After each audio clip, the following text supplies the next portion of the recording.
here we are, QSO Media. We are talking to JC Quick this morning. How are you doing, JC? Hello, yeah, good.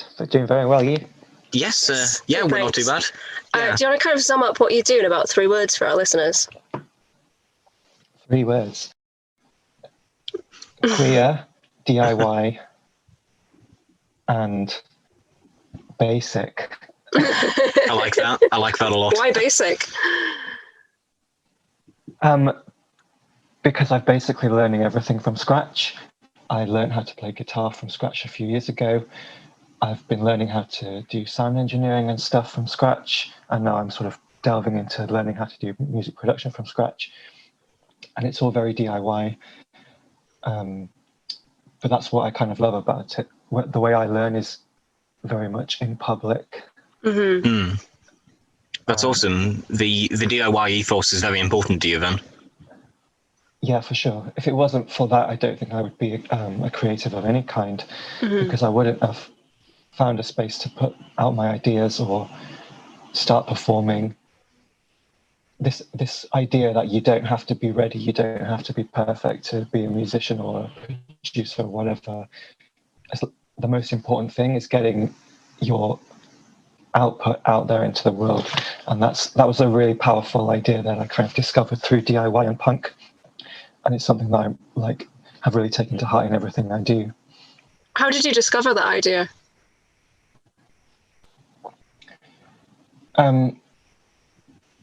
Through the music scene, I sort of had discovered a few artists through Spotify back in 2017 after I moved to Bristol. And then I ended up going to this amazing all-dayer where Martha were playing and the Tuts were playing and AJJ were playing. And it just was really kind of inspiring to find this very local scene of people who just wanted to hear music. And then I started writing silly little songs in my bedroom and performing them at open mics. Can you tell me a bit more about the scene in Bristol? Because I'm completely unfamiliar with it, so I'd love to learn a bit more. So I guess the main haunt for DIY scene is the Exchange. It's an amazing grassroots venue just on the corner of our Market Street, and a couple of years ago it went co-op,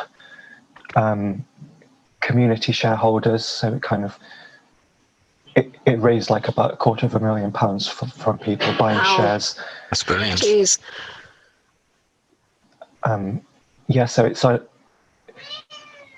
a really interesting concept for it to my cat is in the background. I do apologize. It's a really interesting. Yeah, and there's a couple of other places in Bristol which are the same, like Cafe Kino, which is it's more foodie, but it also has a venue in the basement. That's a co-op, and there's a sort of mentality here around being grassroots and being self-sufficient. Yeah, having that security of a community to back it up. Yeah, for sure. That makes sense. Yeah, that's awesome. So you've recently released a new EP, haven't you? Could you tell us a bit about that? So it's called Pearl, and it's a couple of songs that I've been writing over the winter. I keep promising myself that I'm never going to write about being trans or queer ever again, and then that's all I do, because it kind of consumes my mental space. And so for this one, the first song, The Pearl, is sort of like a semi-autobiographical story about a trans performer. And I wanted to sort of put my thoughts now about being trans and genderqueer, because it's constantly evolving. The songs that I used to write for this project were kind of very fun, very poppy, a little bit naive now looking back on it. And this project, it's just kind of I need to kind of step back from that and talk about more serious stuff to do with trans, because it is really, really hard. I sort of go into that on the second track on the EP as well, which is called Fix Your Heart, and it's like a direct challenge to transphobia. There's sort of like a constant background noise of transphobia on online spaces, And I think during lockdown, it's gotten a lot more oppressive because we've lost touch to those spaces and those scenes where we can go out and be with other people. Yeah. And now the only experience of being trans is filtered through that online experience where you've got people to communicate with, but there's also like a constant background noise of people who will jump in to conversations and say horrible things.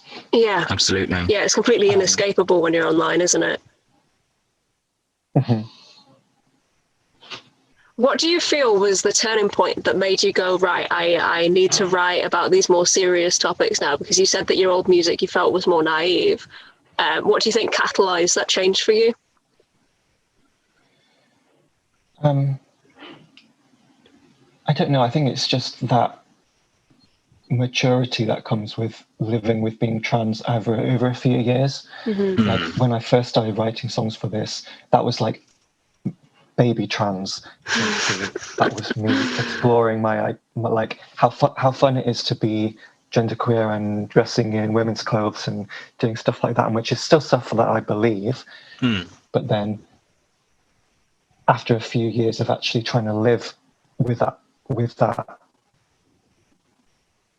experience, trying to go for job interviews, trying to find a place in the adult world, I just feel like my songwriting needed to reflect that a little bit more. The response that I've had to the new EP, it's interesting because it's largely come from people who know me from my band, and they weren't aware of my solo project at all, so they've sort of discovered my Bandcamp and gone back and listened to and bought everything I've done, and people have really reacted to that earlier stuff. Yeah. And so I find it really interesting that people are jumping onto my journey at different stages.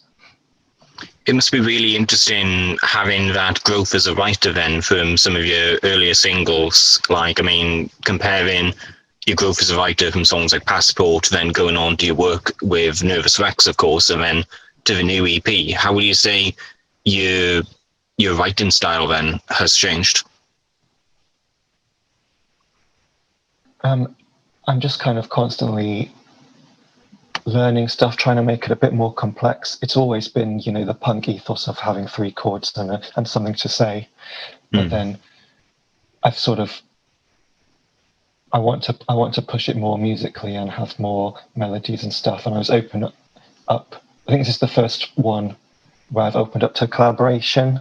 It was you guys actually who some really amazing, some amazing kind of extra little bits to add that kind of depth and complexity to it. And that's what I'm looking forward to, is getting stuck in as more of a producer rather than just holding my guitar in front of a microphone. That makes sense. Yeah. What inspires you as a producer?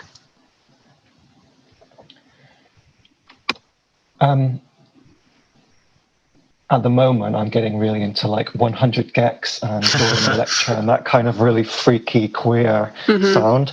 I wasn't aware of how sort of overtly queer it was before. But then to discover people like Sophie and Laura Les and all these kind of trans producers really doing stuff, and like it wasn't a sound that I'd discovered before, but it does share a lot of things in common with the kind of radical DIY stuff that I like, because it's so intense and so different. Yeah, completely. Sure.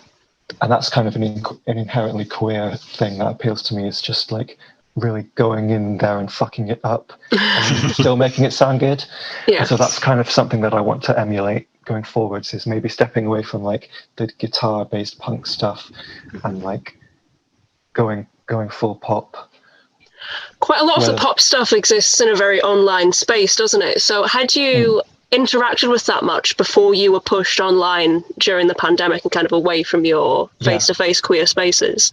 That's a really good point, because like I've not been able to go to those punk shows for a year now. So like I found myself gravitating away towards pop because punk is as much as I love punk, it's a live genre for me. Like it's really, really difficult to capture that energy on a record. Yeah, completely. And so when I'm not going to punk shows every month, I don't know if I can feel that as much from listening to records. But the kind of the pop music sound is designed deliberately to be listened to, in headphones at home. Yeah. And I think, it's exactly what you said. Being away from those gigs and stuff has changed my music taste a little bit. Do you feel like being in lockdown as well has changed your creative process at all, as well as changing your tastes? Yeah, a little bit. I mean, I've always been very kind of bedroomy, doing stuff from home. But not being able to like collaborate with my band and get together and do band practice, I think, has kind of forced me to think about solutions to that, and finding a way to like get this stuff done at home in terms of like recording, producing, getting microphones and DAWs and stuff like that in place, so I can actually do the whole shebang at home. That makes sense. Yeah. So you mentioned your band. Could you tell us a bit about Nervous Rex then? Yeah, so we've been going for just over 2 years now, and we're a 3-piece, all trans, non-binary dinosaur punk band. I love that description. I will never get tired of hearing it. Yes. And that was like, it kind of comes from a performance art place. Zin, our guitarist, has a performance art background, and it was their idea to basically be dinosaurs. And we sort of whittled that down to singing about dinosaurs rather than actually trying to literally become them on stage. And then I sort of ran with that idea because I have a huge, like, deep-rooted childhood interest in dinosaurs that my parents thought was over. And also I kind of went away, wrote a couple of songs about Jurassic Park and other paleontological stuff. I love that. And then we just sort of dove in really hard to gigging in the first year, because Elliot, who's our bassist, kind of was already active in the promotion scene, and they had some contacts, and people were really excited to see what we were going to put out. So we had like about 20 gigs in our first year, mostly in Bristol. And then we went on tour just over a year ago, back in February, with Slash Fiction, and that was just like an incredible just week full of energy and stress and catharsis, and like and then like obviously that's literally just before lockdown, so we had that I was thinking it must have been quite the come down for you. Yeah, we had that huge sort of career peak as a band, to go on tour around the country and play to people who have never heard of us before, but get an amazing response. And then we did manage to record something. I got us in the studio to do a little recording of our single, and then it was literally the week after when we were like all locked down. So that was really, really tough. And I've managed to keep it going a little bit with live streams. I've done about 3 or 4. We can't really get together or do a sort of collaborative live stream because the other 2 are kind of particularly vulnerable at the moment with COVID. And I have like all my gear here. I have all the guitars and the songs and stuff. So I've been sort of taking the lead and doing the live streams, which has been fun. But yeah, I can't wait to get together with them again and make noise and talk about dinosaurs. I bet. I've got to ask, if each of you were a dinosaur then, which dinosaur would you be? Oh gosh. $1 million question. I think Elliot really loves Diplodocus. I can see that. I always see Zin as a Triceratops because they had a Triceratops mask for so long. And when they're playing guitar, they put their head down like this. So I see them as a Triceratops. And then I think I would be like a pterodactyl or something like that because I love birds. Or maybe like an Archaeopteryx. I literally was a bird. So like something with feathers and pretty plumage. Oh, I love that I for love you. that. I think That's Pretty fantastic. Plumage would be a great name for a JC Quick EP, to be honest. Oh yeah. There we are. Next EP confirmed. You talked a bit about your different influences as a producer and talking about that sort of hyperpop scene. How would you say then that your writing process differs between writing as JC Quick and writing as part of Nervous Rex? Well, JC Quick is just me, so I basically have carte blanche to go wherever I want to.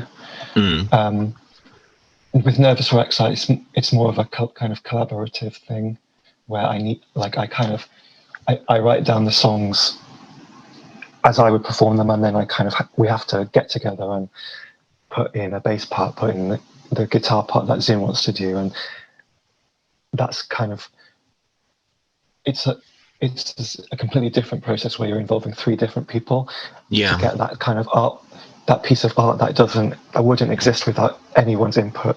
And I also sort of, because I'm working to a concept, like not everything we do is about dinosaurs, but I kind of want to work it into like 80% of what we do just to keep that concept in there. I sort of have to kind of connect a lot of sort of thematic dots and subtextual stuff when I'm writing those Nervous Rex songs. And if I'm writing a song and I think, oh, this would be really good for Nervous Rex, I'm like, oh, how do I put dinosaurs in there?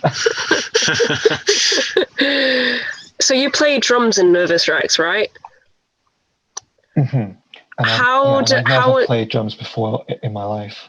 Really? Wow. What inspired you to pick up drums then? Yeah. So Nervous Rex came from this sort of workshop program here in Bristol, run by a group called Eat Up. And for the first workshop, they were like, they split us all up, and some people could try drums, some people could try bass and guitar, and then we all kind of swapped around and see what we fit. And very luckily, Elliot really loved the bass, Zin really loved the guitar, and I did not expect to like drums at all, but I did find that I had it felt really satisfying, and the other 2 couldn't get on with the drums at all. So I was like, yeah, sure, why not? I'm really physically weak, but let's become a drummer. Drumming is the best exercise. Yeah, for sure. And lifting up all those stairs and down into those basements. And then the idea that I would be kind of a singer as well as being a drummer was a kind of a really nice excuse to keep my drum parts like deliberately simple. Because I'm never ever going to claim to be a good drummer at all, because I've learned it from scratch, and most of my practice time is literally on stage. But the compliments I get from other drummers are that they couldn't do it whilst singing, because I've got that rhythm going in my head, and I've got going with my hands. But yeah, like I said, that gives me a really nice excuse to keep it deliberately simple and not go like full Keith Moon, because I have to sing at the same time and keep my lyrics and keep all my stage banter in my head as well. How do you keep those 2 rhythms going at once? Because that's something I completely cannot do. I don't know. I think it feels a bit like juggling. Like I learned how to juggle with 3 balls when I was like 11, and it's kind of a similar thing where you've got to keep like an unconscious track of what your hands are doing and what your brain is doing. So yeah, that was sorry, I've lost completely track of where I was going with that. Okay. Don't worry. I guess I'm going to be picking up juggling then to try and get a bit better at multitasking. I like that one. We've got something that we ask all of our guests where they're given the opportunity to make this magical mixtape that will go back to their past self. It can be any age you want. You could be a kid, you could be a teenager. It can include music that didn't exist at that point. What music would you send back to your younger self to discover? I think I would get myself into DIY sooner, and I would also put things like she, her, hers in, Gender is boring, give them a little bit of a hint. A fantastic song. I didn't really come out as queer until I was 23 or 24. Mm-hmm. And I think if I could just go back another get it in a decade earlier, I could have done so much more of it. No. Yeah. So I would sort of get that process that I went through when I was 23 or 24 with Martha and the Tuts and all those people I mentioned, and get that in a mixtape and send it back in time 10 years earlier. Absolutely blow Tiny JC's mind. Yeah, I'm stop listening to Arctic Monkeys and listen to this gay shit instead, and I'll see you down the road.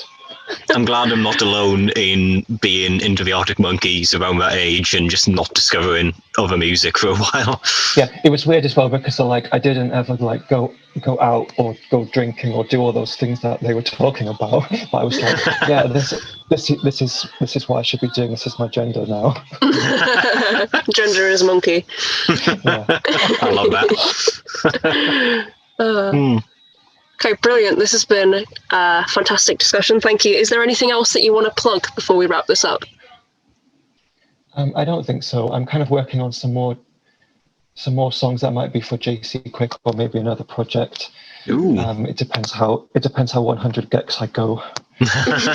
You cannot go enough gex. Yeah, but I'm sort of working on a song that's sort of a hymn to femininity. Mm-hmm. Playing with some ideas that I've been working on for a while. Again, it's all about gender and stuff, which I cannot escape. So that's going to be coming up soon, hopefully, if I can get my thoughts together about it. Fantastic. I look forward to hearing it. Me too. I'm very excited. It's been lovely getting to chat with you. Yes. And you. Oh, yeah, so I'm pretty much exclusively on Bandcamp in terms of music. It's jcquick.bandcamp.com.